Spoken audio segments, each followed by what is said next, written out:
Physics of Materials, Lecture 22, a Confinement and Quantization. Confinement and Quantization. So, confinement and quantizations having two lectures. This is quantization and confinement and quantization, lecture 1. So, in previous lecture we discussed the interaction of the atoms with the ionic core, electrons with ionic core. Interaction of the electrons with ionic core. So, where we observed this type of steep curves.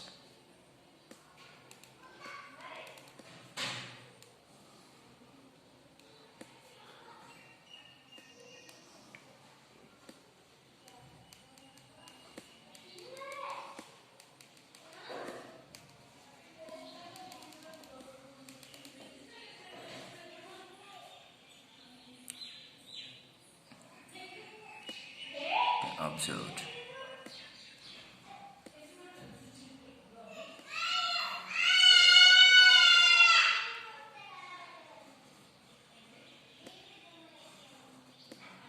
This. So this extra, the deep steep in this curve, which is called the potential well. So which is very close to the ionic core, which is called the potential well. So potential well, call it as, and these are the ionic core. This is the potential.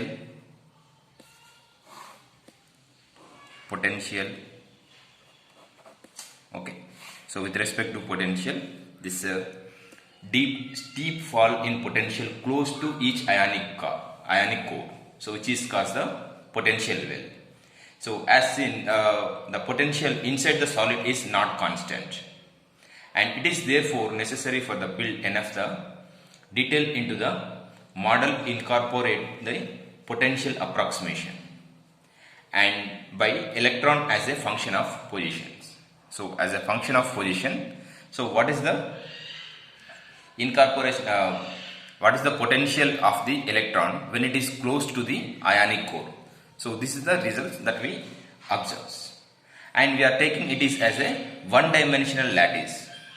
As a function of electron, it is as a one-dimensional lattice. However, it turns out that while when we take the capture reality potential wells, it is necessary to focus on the exact shape of the curve, so which is associated with the formation of potential well. So here the approximation we have taken, but it is necessary to find what is the exact shape of the potential well. So the reasonable approximation of potential landscape experienced by the electron in a solid. So here we are defining one term, potential landscape. So potential landscape means the electron potential experienced by the ionic core with respect to position. So with respect to the position, the potential of the electron experienced by the ionic core. So where it is we are defining it as a potential landscape. So which is potential landscape by the electron in a solid. The approximation we should capture the total details of the ionic cores. So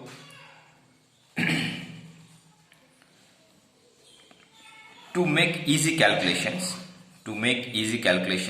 these are the potential and it is the position. So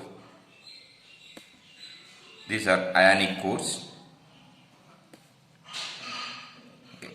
So non-linear curve up to we have observed. So to get approximation here,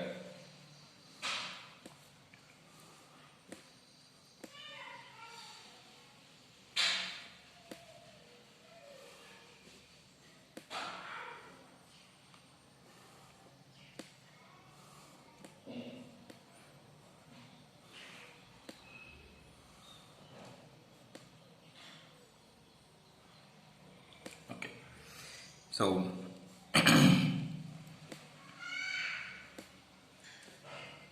to get easy calculations, because we are assuming it is as a non-linear curve into linear curve. So this is the approximation of potential landscape experienced by the electron moving from x direction. This electron is moving from the x direction. So in presence of the one-dimensional solid, we are considering it is as a one-dimensional solid. So the features we are observing, so when the electron is experienced to the ionic cores. So when the electron is very far from the one-dimensional solid, if the electron is very far from the one-dimensional solid, it experiences zero potential. One. So due to lack of interaction with the solid. So one. And this is true for the either side of this hypothetical one-dimensional solid. So this situation represents the electron having completely escaped from the solid. So when there is no interaction with the ionic core, that means this electron is totally escaped from the solid. So which is called the free electron. So as electron get closer to the solid, it experiences a slight drop in potential due to its interaction with the overall solid.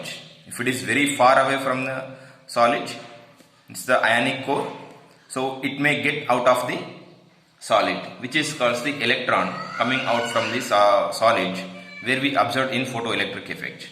And this electron is very close to the solid, and it may experience the potential drop due to its interaction with the overall solid. This situation represents the electron being confined to the solid. This electron is being confined to the solid, that is, it is attached to the solid. So, but not attached to the specific ionic core. So, when it is attached to the solid but not attached to the specific ionic core, difference. So, when it is attached to the solid but not attached to the ionic core, such type of electrons are called nearly free electrons. The free electrons are escaped from the solid and those are not present in the solid. The nearly free electrons are present inside the solid and it is not interacted with the ionic cores. Okay. And in Drude model or Drude-Sommerfeld model, we have taken this as a free electrons. Free electrons of this type of the free electrons, nearly free electrons. Those are present inside the solid and they roam freely inside the solid, and they are not escaping from the solid, and they are not interacting with the ionic cores. So when the electrons get very close to the ionic core, it experiences a very sharp drop in the potential. So when it is very close to the ionic core, very sharp drop here, very sharp drop in the potential drop. So these are the electrons, free electrons, and when we observe this is very close to the ionic core, so where it is which is called the nearly free electrons, and very sharp drop in the potential, which is called the bounded electrons. So these electrons which are confined to the individual ionic cores, these electrons are confined to the each individual ionic cores, and they do not contribute to the electron conductivity. These bounded electrons do not contribute to the conductivity. So either it is a electron conductivity or thermal conductivity. They are not participate in a conductivity. So the approximation corresponding to the actual potential experienced by the electron have been approximated to straight lines. This approximation results in potential walls becoming the square potential. This potential wall becomes in the square potential. This is the approximation to understand the concept of potential drop due to the electron close to the ionic cores. Okay, so we define the approximation of potential landscape. So we define the approximation of potential landscapes that electrons experience in a solid. So example, this is the solid, it's the atoms, number of atoms are present. Okay. So one atom, if you are considering, this is the proton and neutron is present, which is the positive one, and it is also having some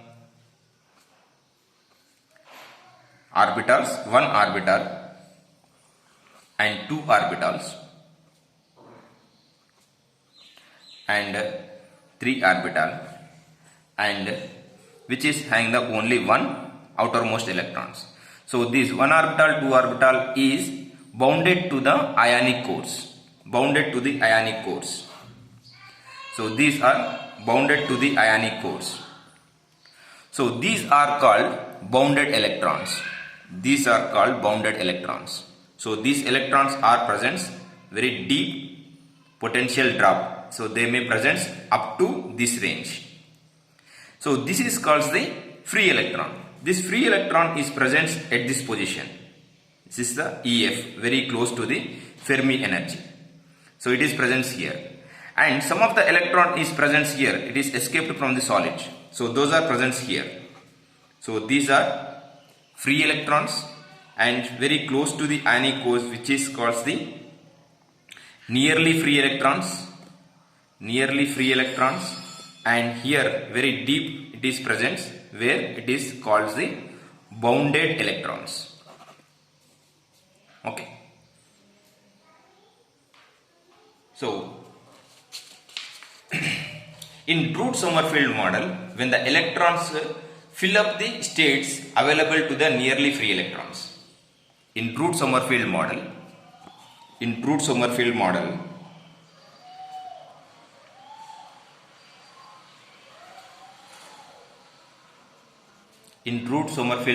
it is taken that these electrons are nearly free electrons are occupied. So there is no concept of bounded electrons. Nearly free electrons are occupied from the lowest available energy states to the highest energy level states. Okay. So at 0 Kelvin, which is called the Fermi energy level. In terms of the energy levels, so when the electron is in infinity, it has zero potential energy due to the solid. As it gets closer to the solid, the energy becomes increasingly negative in a relative sense. The nearly free electrons exist in the energy window between zero potential and somewhat the negative potential. So in this potential window, nearly the free electrons fill the lowest energy levels available first, then progressively fill higher and higher energy levels till the system runs out of the electrons. The highest energy level occupied with the levels available to the nearly free electrons is then Fermi energy level. So here, if you observing, it's the potential drop, it's the position, okay, and it's the ionic core,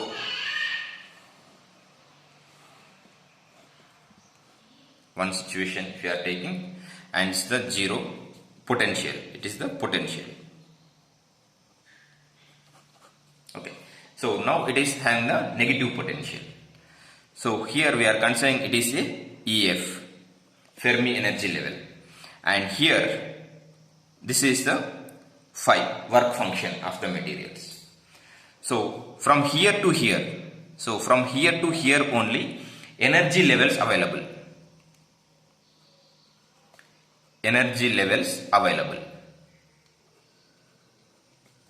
Okay, so here to here only energy levels available, and these are nearly free electrons.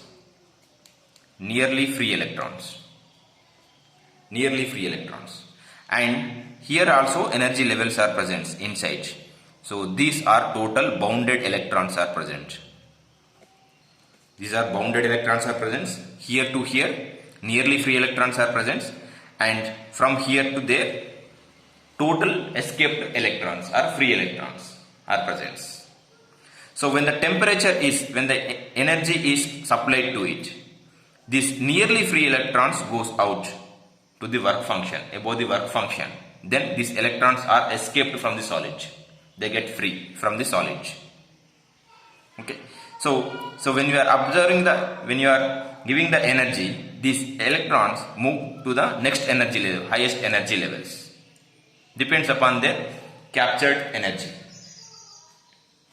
So when the external energy is supplied to the sample in the form of light, in the form of any thermal energy, and the photoelectrons is ejected from the sample, the last amount of energy required will be pull the highest energy electrons away from the sample.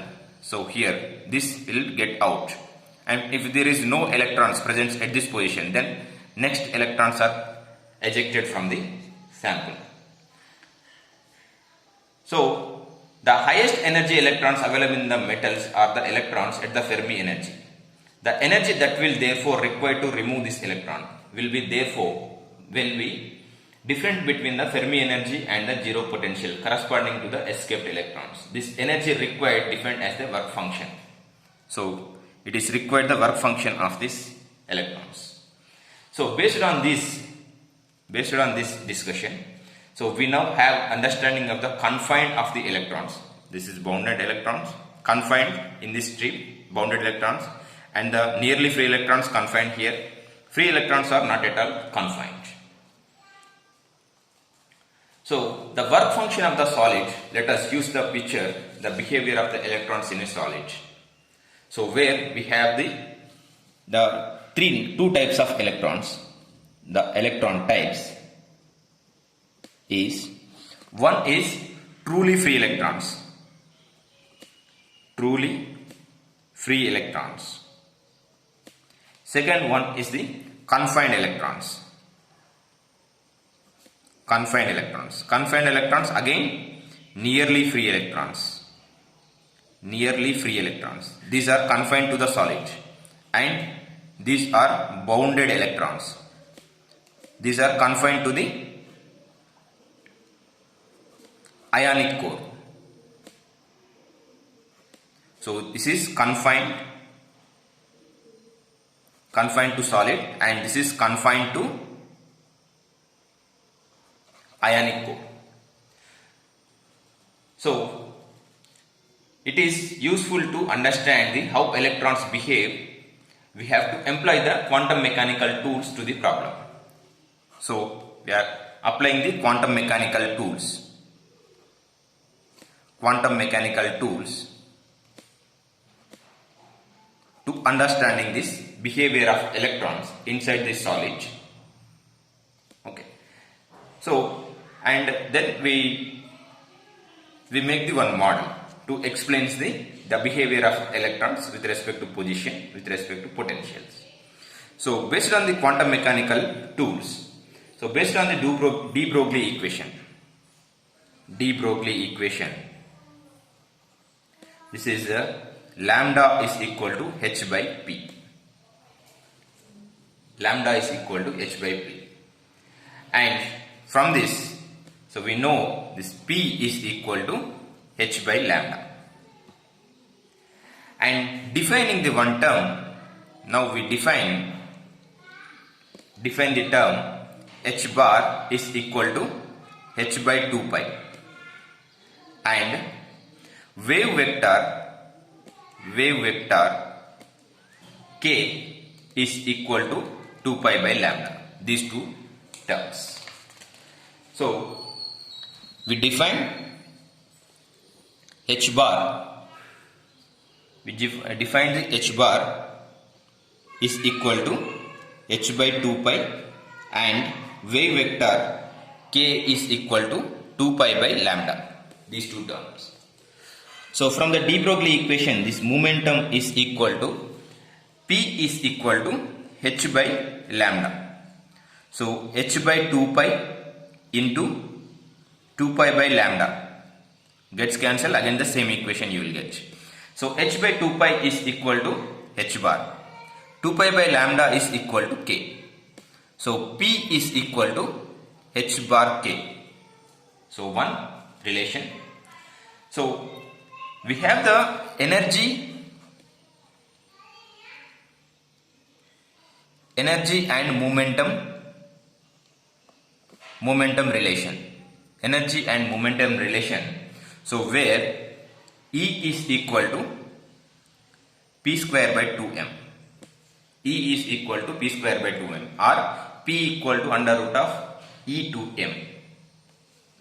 Okay. So this is the energy and momentum relation. So when E equal to P square by 2m and substitute the P equal to h bar k, then we have E equal to h bar square k square by 2m. Therefore the energy momentum, the wave vector corresponding to the particle are related. Energy, momentum and wave vector of the particle are correlated. Energy, momentum and wave vector. So any restrictions on one of these quantities will automatically restrict the other two quantities as well. Any restrictions on this wave vector, momentum or energy will also automatically restrict the remaining two. So previously we assume the electrons in a solid have specific allowed energy states. So these energy levels are epsilon 1, epsilon 2 and epsilon I. So it is now time to examine why the energy levels of electrons in a solid cannot be continuous and what these discrete energy values are present. So each energy level which is having the energy states. So why these are not continuous? Why it is having the discrete energy values? To understand the energy values corresponding to the wavelengths are allowed in a solid. So for example, so one stick the continuous one thread, and so when we swing it and it will get it out, or it may like this, or it may have some projections. So it is having the different wavelengths when it is stick to the only one wall and swing it. And if it is the string is tied to the one end and we are observing this type of the different wavelengths, and if you are the string is tied to the both ends and we are observing this type of the curves, or it may have